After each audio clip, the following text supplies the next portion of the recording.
Hey guys, welcome back, it's Ripe again. In today's video, a homeowner association sued a veteran for having a supposedly illegal pool on his property even though it is just for therapy purposes. Here is what happened, let's dive right into the story. The first one starts like this. The older I get, the worse my health becomes, with the VA hospital not being able to help much after a certain point. So I'm almost 60 now, and even though I served in the Marines 40 years ago, it doesn't mean that it didn't give me long-term effects and that I should not have the right to get what I need. One thing that is not talked about enough is how being in the services can pretty much destroy your joints for the rest of your life. Especially the knees after years of marching around carrying more weight than the body wanted. It does not usually catch up until years later, but I remember being in my 30s and having the knee joints of an 80-year-old. On top of that, I had a couple other health scares, with the biggest one being a stroke. I was lucky that it did not mess up my speech or memory or anything like that. It left my body a wreck though, and only a year after that I was diagnosed with a nerve disorder.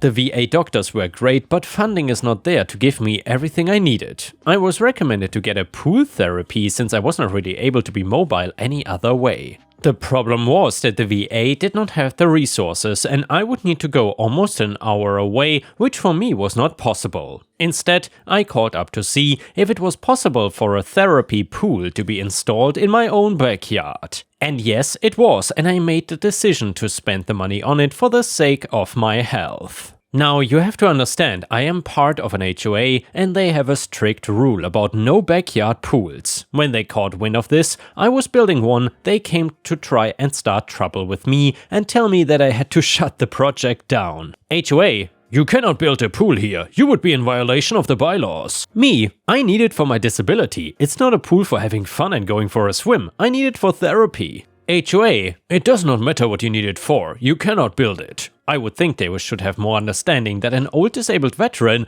just wants to get some relief and help. Instead, I was just met with hostility, and when I tried to explain it again, they told me if I kept building my pool, they would sue me. Now, I've been up against some scary things in my life. My drill sergeant from when I was 18 is a man I can still hear yelling in my head. Compared to that and other things I've seen while serving, the HOA did not scare me. I was doing what the VA doctors said I needed to help me heal or at least be more comfortable. The whole point is with the water, it puts no pressure on my joints and can even help with swelling. I can move around easier in water with my bad nerves and strengthen my body so that I might not end up in a wheelchair as soon. I did not even think of stopping for 1 minute getting my pool built. It was almost done when I received a letter from the HOA in the mail saying that they were suing me for over $200,000, claiming that I was building an illegal structure and also for not paying their fines. I forgot to mention that I was getting daily letters from them already with fines that I was just putting to the side and ignoring. I wasn't gonna pay them just because they wanted to feel powerful. I've had enough of those kinds of people for a lifetime. I was not wasting my time with them. So I got a lawyer and explained to him that I was building the therapy pool and what it was for. Oh my god, I thought he was gonna start drooling the way he was talking about this case. He was telling me that we could sue them back and win a bunch of money. Getting money from them did not even cross my mind, but I would happily take it. Especially after how much this therapy pool was gonna cost me to build. It turns out that because of my stroke and nerve disorder, I was protected under the Americans with Disabilities Act. Since the therapy pool was gonna be used as a medical device technically, the HOA was not legally allowed to try and stop me from building it. To make it better, the ADA was a federal law, meaning them breaking it was gonna get them in some serious trouble. My lawyer was telling me stories about people that have went to prison for breaking the ADA rules. Usually in more serious ways than what was happening with me though. So I went into court and the HOA must have thought that they were fancy because they had about 3 lawyers. They started by going over the HOA bylaws regarding pools not being allowed and the paperwork proving that I was a member and had to follow these rules. I could tell right away that the judge was not amused by them dragging me into court. I wore my medals to make it obvious by looking at me that I was a veteran based on my lawyer's instructions, that plus me being older and currently using a cane and having an obvious limp. It really looked like they were just picking on me instead of having an actual case, but the judge had to be fair and asked if I was building a pool against the HOA rules. My lawyer jumped in and started talking about the ADA and how my diagnosis and requirement for a pool outranked anything the HOA wanted. They had more lawyers than me, but all three were quiet and did not have any kind of defense against that. The judgment was quick and I was found to not owe the HOA a single penny and that I could finish building my pool.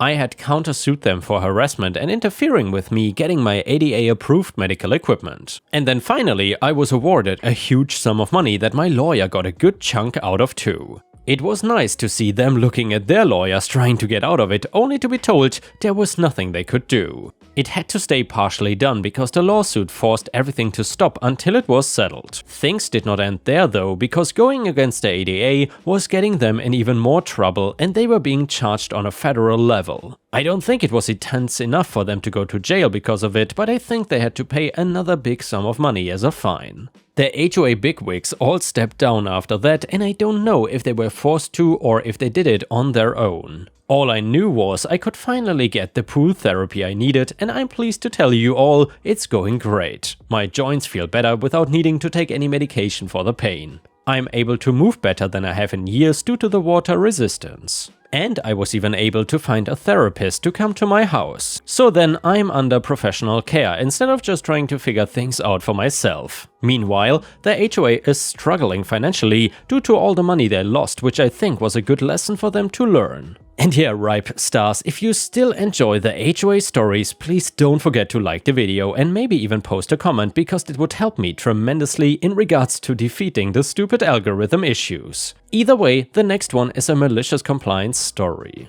Those who read my previous stories may know that I'm a jack of all trades and I made a lot of different jobs before staying in the hospitality industry for a while. I never quit a job in my whole life without giving a suitable notice, but not this time. My encounter with one of the worst managers I've ever had the misfortune to work for. My family was not rich and I needed to get as much money as possible after I turned legally able to work to pay for my school tuition.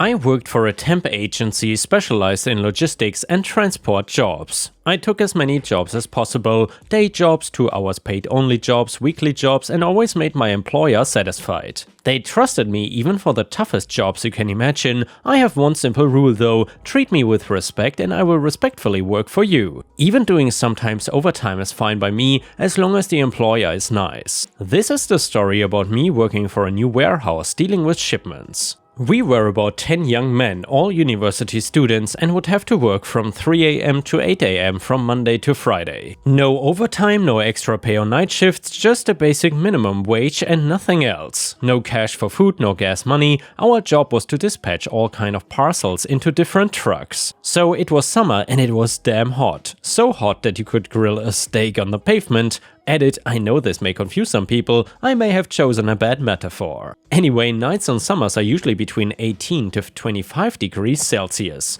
Bearable, but working and running around wearing safety boots and jeans made us all sweat like crazy. So at 5:30, and packing stuff in trucks was also horrible. It literally felt like being in a sauna. At 6 AM we could already get between 25 to 30 degrees. And of course there was no aircon, but that makes sense as doors were always kept opened. Not only the job was tough, but the warehouse managers barely respected safety rules. For example, parcels that exceed 25 kilos are not allowed to be carried alone. When one of us dares to tell the aisle manager, let's call him a-hole, that it was too heavy to be lifted alone, he would just say, "Don't be an idiot, everyone here is doing the same job. If they can lift it, you can do it. And if you're not happy about it, just leave, you're not irreplaceable." He kept yelling the same things over and over in that small warehouse. We were all assigned to a different gate and therefore we were all working alone, but not too far from each other. Days were always busy and we could only have 5-minute breaks for a quick shot in the toilets or a quick smoke. The worst was for the people assigned at the bottom end of the warehouse. They literally had to run the whole way if they wanted to take a trip to the washroom. The worst? A-hole barely helped anyone on the floor. He just spent his time walking around and yelling, "Don't forget you're not irreplaceable, there are plenty of people begging for a job outside willing to take your place." And the one I hated the most, "If you're not happy, then leave." The job was already painful enough, why did he need to make it more annoying? Sometimes parcels could barely fit inside a truck as it was getting fully loaded. A-hole would usually yell at us for being incompetent and would literally kick parcels, smashing the content to make it fit inside the truck and proudly say, "You see, how can this be that complicated?" The icing on the cake was one night we arrived as always at 2:45 AM, all of us feeling asleep and no one to open the gate for us. We waited until 3:30 until A-hole arrived and straight away yelled at us. "What the hell are you doing here?" "Well, we are here to work." "The trucks have been delayed, no need for you to be here, get back home." "Are we still gonna be paid? We showed up, no one told us not to come." He was smug and said, "Why would you be paid? You're not working. Now get back home, no need to come unless we call you." We were stunned and damn furious. As A-hole left, we all agreed on a few things. Here is where the revenge starts. No one showed at work the next day. I received a call from an angry A-hole at 3:30. "Where the hell are you? There's work to be done. You told us not to come unless you would call us." "Then what do you think I'm doing right now? Get the hell up and get here." "I'm sorry, A-hole, but you're not my employer. I am employed by temp agency and therefore all shifts must be confirmed by my employer before allowing me to go on site. The office opens at 8:30, so please call them and they will call me." I then hung up. At around 9 AM, I received a call from my temp agency asking why all of us didn't show up. I gently explained everything and the agency asked me if I could go there now. I explained that I couldn't as I have to attend some classes. After a short conversation about the working conditions we had, the agency asked me if I could go there the day after. I told them that I could probably finish the week, it was a weekly contract, but I would not be interested to stay any longer. They understood me. We all showed up the day after, and sure enough, A-hole was PO'd. He started yelling on us as always, stating that we are a damn spoiled generation that knows nothing about hard work and take everything for granted, etc., and that we all got back to work. Again, he started the same thing, not helping but just yelling around, "If you're not happy, then quit. You are not irreplaceable." I stopped putting parcels in the truck and I said, "You're totally right, A-hole. I'm not happy, so I quit." "What the hell are you talking about? Get back to work." "Well, you just told me that if I was not happy, I could just quit." "Then you're right, I would just quit. Get back to work or I will." "Or you will what?" I asked gently. "A-hole is right, I quit too," said another staff member. And within a few minutes, the 10 of us left the warehouse as A-hole kept screaming, "He will get our ass." It was 5:30 AM and there's a crap ton of work to do, but only A-hole and some management staff in the office were there, left with a crap ton of work to do. I received another call from my temp agency who asked what happened. How can 10 people decide to leave their job on the spot like that? I explained that I simply did what A-hole told me, I'm not happy, so I quit. And then I added all safety procedures that were respected at work, no safety gloves provided, no earplugs provided, carrying heavy goods without any help, etc. They told me they would have a meeting with the person in charge, but to please never do something like this again. And yeah, I still worked from time to time for this temp agency after that. My conclusion and what I learned from that? Treat people with respect and they will respect you.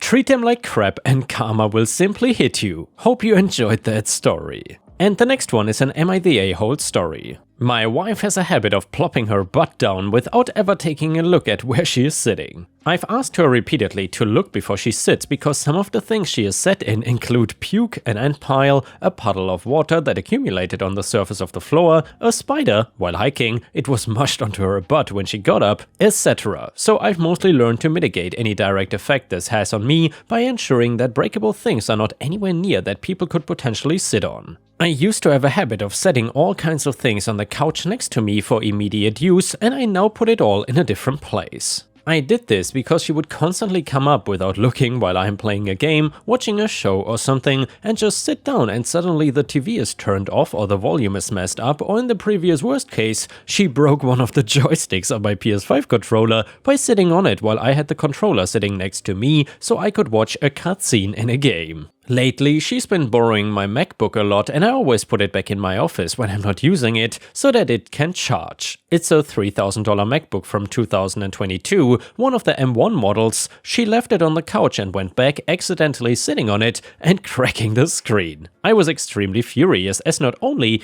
is there a financial burden here, but now I'm out of a computer and I really needed that for some classes I'm taking. When this happened I said, for Christ's sake, why can't you ever effing look where you sit, ever? Was sitting in vomit not enough motivation? An anthill? A spider? To which she got very defensive. I continued by saying that her lack of attention just cost us hundreds of dollars and put me in a bad place for my school program. She called me a jerk for talking down to her because I've asked her many times to look where she sits, and I've snapped before because she sat without looking and caused some issue. For instance, she sat on an ottoman once without looking and spilled a bunch of food over that I had sitting there next to me. This time though really pushed me over the edge. And here, ripe stars, do you think that OP is the a-hole here or not? Let me know in the comments. Comment number 1 said, not the a-hole, she set it down and she broke it, she really only has herself to blame. Comment number 2, not the a-hole, she should know better by now. She is either unaware of how much this annoys the people around her, or she does not care. You have every right to be nettled, and people yell when they are nettled.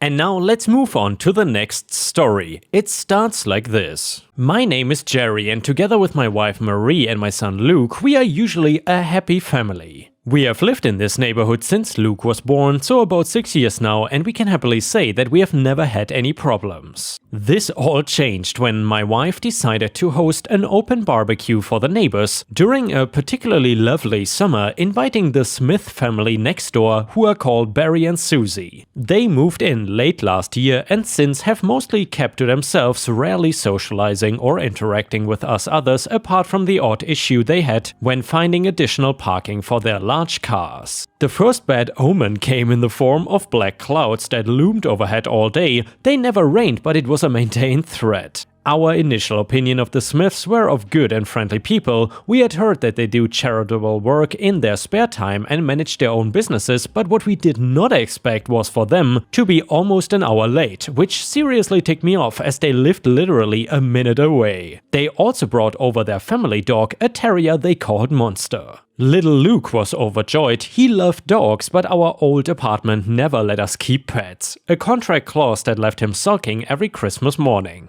The couple let the dog off its lead and let it to run amok in the yard while we went into the kitchen. Not 2 minutes later, we are sent running back outside to the sound of screaming as their dog Rex ripped wildly at Luke's shirt. Paternal instincts kicked in and I leaped across the space and dislodged the dog with a soft punch to its snout, causing it to reel back and whine. I carried Luke back to the house and was met by red-faced anger from the dog's owners. Rather than being apologetic about the ferocious attack, they yelled at me for hurting their precious little baby, whether oblivious or uncaring for the very real danger of the situation. They left after a tantrum and I was all too pleased to let them go. Now aware of the very real and very near threat to our safety, I gathered up my tools and immediately set to erect a fence that weekend to separate our yards. With the fading sunlight, I cobbled together a shabby first draft of half the fencing and dabbed a line of paint across the boundary of our land to mark where the rest would go. I made it orange so that it would be clear to our neighbors as well. In my rush to finish for the evening, I must have overestimated the space needed as the Smiths reacted the next morning as if we had invaded their yard, kicking off a local World War III. It looked as if they had emptied their trash bags all across our yard, spaced across the fence line. The debris also included parts of our own fence that had mysteriously come loose from the ground.